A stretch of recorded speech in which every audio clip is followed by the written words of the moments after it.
I am Frank Carstairs, 47, divorced, no kids, and work for a major electronics supplier to the Defense Department. Because of my past job-related travel, my marriage was not the greatest, but it took a slip of my wife's tongue to show her cheating and end our marriage. This is the story of how it happened. First, let me bring you the background to this story. I served 6 years in the military as a radar repair technician. As with a lot of us who did that kind of work, we all had the nickname Radar, after Radar O'Reilly from the TV series MASH, or Sparky. I was looked upon throughout the service as something of an artist at troubleshooting problems. When I got out of the service, I had my choice of many civilian jobs doing the same thing but with the contractors, and not the military. I came back to my hometown of Grand Rapids, Michigan, and pondered my options. I finally chose to accept a position with a company that was developing a drone control system that they could retrofit to the present systems and reduce the weight by about 17 pounds, as well as increase surveillance capabilities by an order of magnitude. They hired me to put the test drones through their paces. The company rented an unused road race course on the northern edge of the county that gave us a 3-mile by 1.5-mile area to do our testing. It also included several buildings that allowed us to work outside of observation from the rest of the world. One of the support people was a young lady from the local area.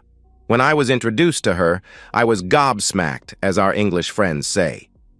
Elizabeth Morgan was gorgeous. She was 5 foot 5 inches or 6 tall and with eyes that looked into your very soul. She was well-proportioned and slender. She had the darkest black hair and wore it in a ponytail even when dressed up. It was love at first sight for me.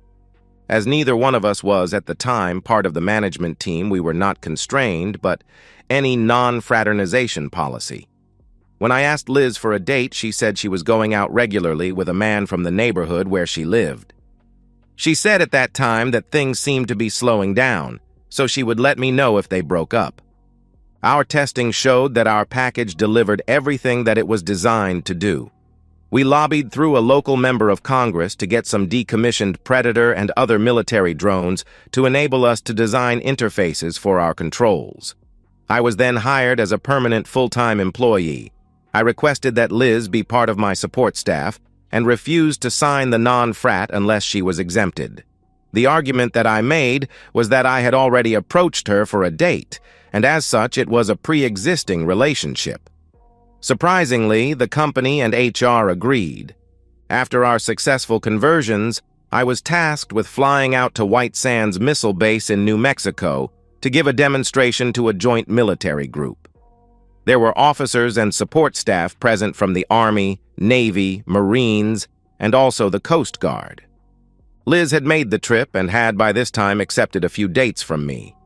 We found that we both liked dancing, live theater, and camping. Up to this point, there had been no sexual activity between us. The tests went well, but the military indicated that they were not interested, and we thought that we had failed. On the trip back to Grand Rapids, I was very depressed, and Liz tried to cheer me up. We talked for almost the entire 5-hour flight. When we landed, Liz asked me if I wanted to be her exclusive. I almost did a double take at that, as she had not given me any indication that she wanted anything but a few casual dates. Hell, even our camping trips had been with groups, and we used separate tents. I said I would be ecstatic to be her exclusive, and I wanted her as mine as well. I cautioned her that because of the current project and its apparent lack of success, I might not be employed at the company after this project was over. She did not seem to care. We dated seriously from that point. I was pleased when the company offered me a long-term contract as their chief test supervisor, and because of that, and our continuing to the relationship, I asked Liz to marry me and she accepted. We got married in the small church that I belonged to and had as our witnesses her family, my remaining family, my parents and an older brother were dead, and friends and co-workers. For our honeymoon, we took a 2-week camping trip along the Appalachian Trail. It was a glorious trip, and we both came back to GR tired, dirty, and incredibly happy. Work disturbed the mood somewhat when we returned the following Monday. Liz was being transferred to a different department because my staff was being reduced to just me and the secretarial pool. The reason for this shift in personnel was that the drone control project was to be shelved until we received some response from the military. I was then tasked with helping develop a very small drone capable of being controlled by satellite. The design goals were a drone as small as a robin, but with video capabilities. The problems that these parameters created caused me to work some long hours, and Liz was not happy. As with all marriages, our love life started out hot and heavy, tapered off to 3 or 4 times a week for the next few years. Neither of us was too upset with this, as we seemed to remain satisfied with our lives. About a year after our trip to New Mexico, the company was granted a contract with the Coast Guard to retrofit 24 Predator drones for naval rescue operations and drug surveillance and interdiction. The company was also awarded a contract with the Border Patrol for similar but land-based operations. I was given the additional duties of supervising this program. Needless to say, I was getting stretched very thin at work. About 2 years after we got married, Liz left the company for a job with a local company as a personal assistant to one of their vice presidents. She said she needed the move to broaden her horizons. I took an instant dislike to her boss, Ralph Symes, but could not explain to Liz or myself why I felt that way. At home, the stress from my job and the long hours was causing a lot of friction. Liz wanted me to be excited about her new job, and also for me to slow down so I didn't burn out. I was constantly tired and short-tempered, and because of my snapping at Liz a couple of times for very minor things, I was sleeping in the second bedroom. I finally talked to my boss at work and was given sufficient staff to lighten my load and cut back to minimal overtime. Things improved at home, and I thought we were a happy couple again. Liz took the news of my improved job conditions as another reason for me to become happier at home. It worked, as I apologized and did everything I could to make up for my inappropriate anger. Things got back to a 1-bedroom and happy, intimate life family for the next 3 or 4 years. The mini-drone project sailed along and was accepted by several state and local police agencies and, of course, several alphabet soup federal agencies. I was then promoted and given a huge raise with a stock option and bonus. Because of the way Liz seemed to go through money, I had my raise, bonus, and stock options transferred to an account in another bank and in my name only. I used a P.O. box at the local post office for a mailing address. I also got Liz to agree to file separate tax returns because the tax burden was considerably less doing that. My new duties, as I explained at the beginning, involved extensive travel. This again raised tension at home. Liz was not happy when I had to miss several of her employer's company functions because of my need to be out of town. The frosty atmosphere continued for a little over a year when my boss finally told me that I needed to take a month off to recharge and decompress. The timing was perfect. Liz had a vacation week coming, and as it was coinciding with our wedding anniversary, she agreed to take a 3-day camping trip into the Great North Woods of Michigan's Upper Peninsula. I spent the week before we left noticing several things that I had been overlooking. Liz was dressing more provocatively for work. Ralph was calling her at home in the evening, and Liz would go into the spare bedroom and close the door to talk to him. And our intimacy was now very sporadic, and then it was without any of Liz's former passion. I mentioned these things to Liz, and she went nuts, and I spent the last few days before our trip on the rollout in the spare bedroom. Because of this, I decided to give Liz a nasty surprise when we got to the campsite. I took a big tent and a double sleeping bag out of the packed stuff and replaced them with 2 one-man survival tents and 2 single sleeping bags. Liz was none the wiser. The weekend came and we left Grand Rapids for the up to 6.5-hour drive around noon. We crossed the straits on the Mighty Mac at around 3:45 p.m. We still had 1 to 2 hours to get to the campsite, so we decided to get a room in St. Ignace. As we did not have prior reservations, the only room available was with 2 queen beds. Liz was angry when I took one of the beds after she had turned down the other. Dinner was a frosty occasion at a local restaurant. We went back to the motel, and I showered and went to bed. Liz was still fuming and wanted to pick a fight. I was finally fed up with her attitude and lit into her. I managed to let her know that I wasn't going to put up with the crap she had been dishing on me, and until she changed, I would sleep in a separate bed. Liz asked how that was going to work at the campsite. I just said, "Already taken care of." She glared at me and turned out the lights. I heard some soft crying, but I was angry and disappointed to the point I did not feel the need to comfort her. In the morning, we had a very silent 2-hour drive to the campsite. When we got there, I handed Liz her tent and sleeping bag, and she went ballistic on me. She screamed, "What gives you the right to treat me like this?" I snapped back. "The same right that gives you the right to deny me the marriage bed. Did you bother to think about that? Can you answer that? What has changed is that you have become an insufferable woman. When we get back to the apartment, you are sleeping on the rollout." Liz looked abashed and turned around mumbling something, and then I heard the words that killed our marriage, muttering under her breath but still loud enough to be heard. "Ralph has never kicked me out of the bed." I now was ballistic. I grabbed all of the stuff, put it back in the car, grabbed Liz, and set her down in the front seat, climbed in and started driving. Liz had a shocked look on her face and asked, "Where are we going?" I screamed, "As soon as we get a reliable signal, you are going to call Ralphie boy and have him meet us in Cadillac. Then you are going with him. You are no longer allowed in the apartment I pay for. I will see a divorce lawyer on Monday, and you can come and get your stuff any day next week. I heard that Ralphie boy likes you in his bed." "Oh no," she cried. "I'm sorry. You weren't supposed to hear that." "Well, I did. And you obviously have experience with Ralphie boy not kicking you out of bed. Except maybe to do you on the floor. Think about what you have destroyed. I have never cheated on you. I have been propositioned, plied with booze, and outright invited to have intimacy with women while I have been on the road. Unlike you, I take my vow of forsaking all others seriously. Do you have any other stupid remarks to make? Did Ralphie boy always use protection, or do I need to get checked for STDs? Did you ever give me sloppy seconds? How long has this affair been going on? What about all of your other affairs that I don't know about? Are you going to answer any of those questions?" With each shouted question, Liz seemed to shrink smaller and further into the passenger seat. She was silently sobbing and looking out of the window. She finally took a big sigh and said, "I'm sorry, I didn't mean for it to happen. It's all my fault." She took a big breath of air and continued.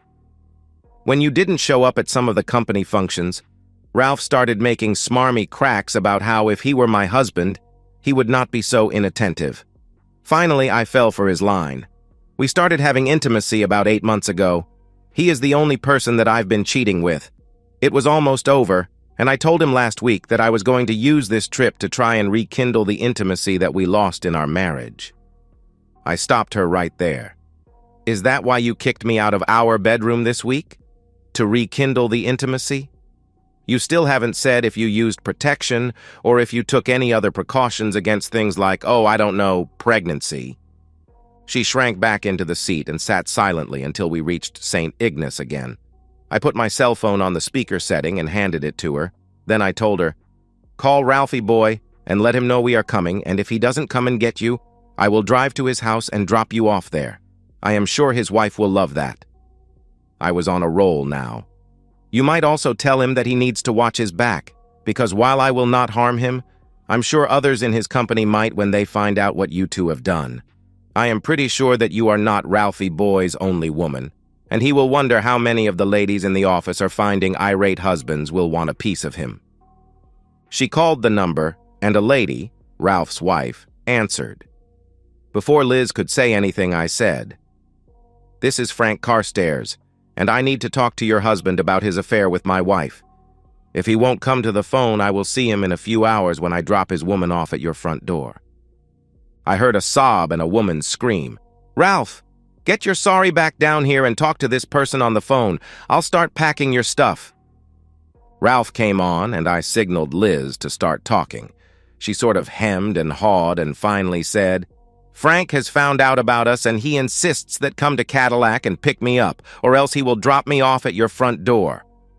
Good old Ralph replied, "No way in hell am I coming to get you. If you show up at—" I jumped in at this point.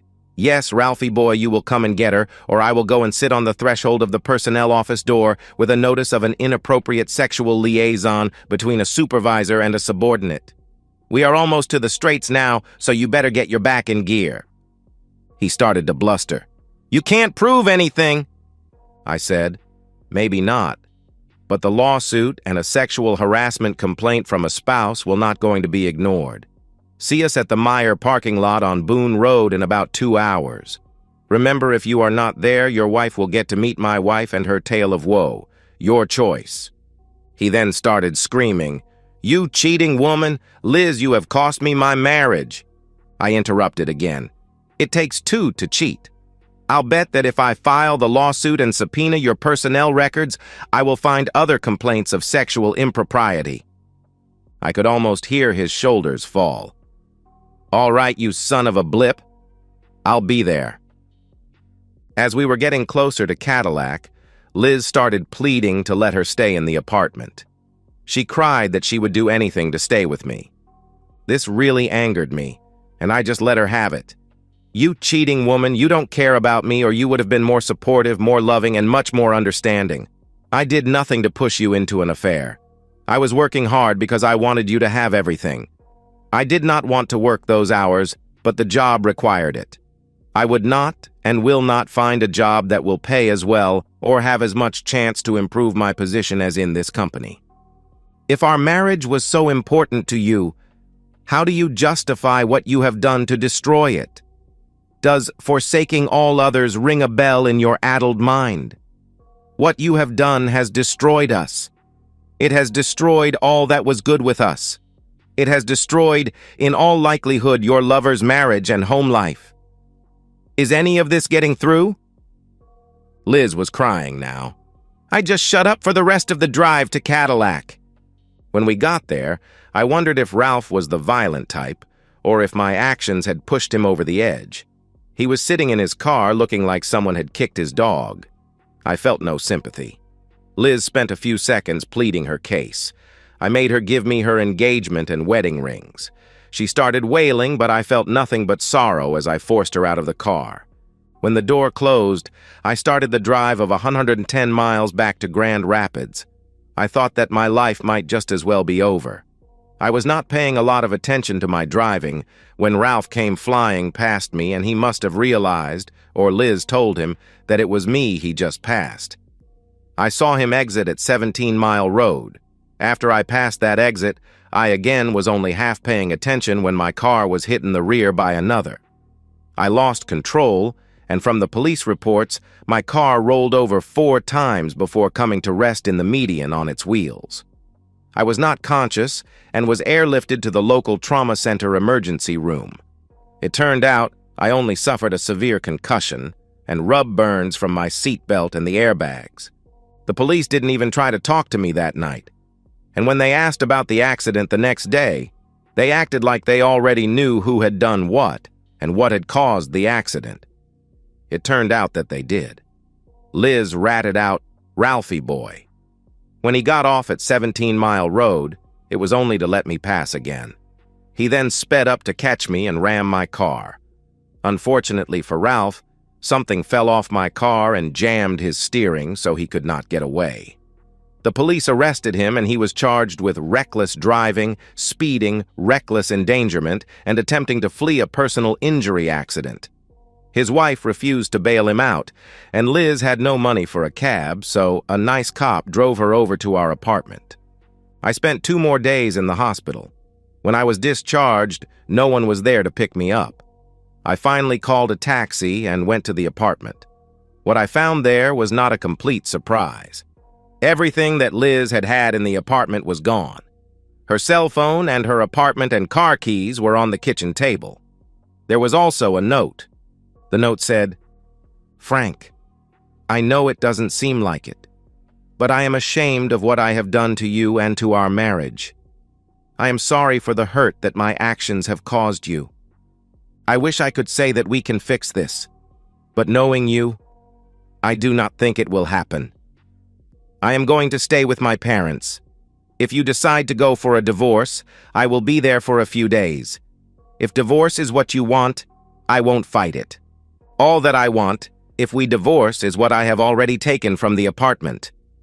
I still love you, and while I cannot believe you still have any good feelings for me, I hope you do. Elizabeth. I contacted a friend who was an attorney. I had Liz served and sued their company for non-enforcement of their anti-fraternization policy. I also had Ralphie Boy served with a co-respondent and a personal lawsuit. The divorce went through without any hiccups. Ralph pled guilty and got a sentence of 5 years with 3 years suspended if he successfully completed anger management and a sexual harassment course of treatment. Part of the sentence was also 10 years of probation. Liz and Ralph were both fired. The company threw a lot of money at me to make the lawsuit go away, and I got another promotion at work. I no longer had a lot of travel, and the only time I left the office was for local tests, new hire training, or military demonstrations. Ralph was also sued for divorce, and before he could start his jail term, someone else's spouse decided to teach him not to after married ladies. He spent more than 6 weeks in the hospital and rehab. Liz still lives in town and found a job with an all-female company. I occasionally see her at the mall or in the grocery store. I don't initiate any conversation, and other than a sad little smile, she does not acknowledge my presence. Tomorrow is another day. And that's the end of today's story. If you enjoyed it, please give this video a thumbs up and drop a comment below. Your support helps the algorithm push my content further. If you're new to the channel, don't forget to hit that subscribe button. It really helps me keep creating more stories for you. Thanks for watching, and I'll see you in the next one.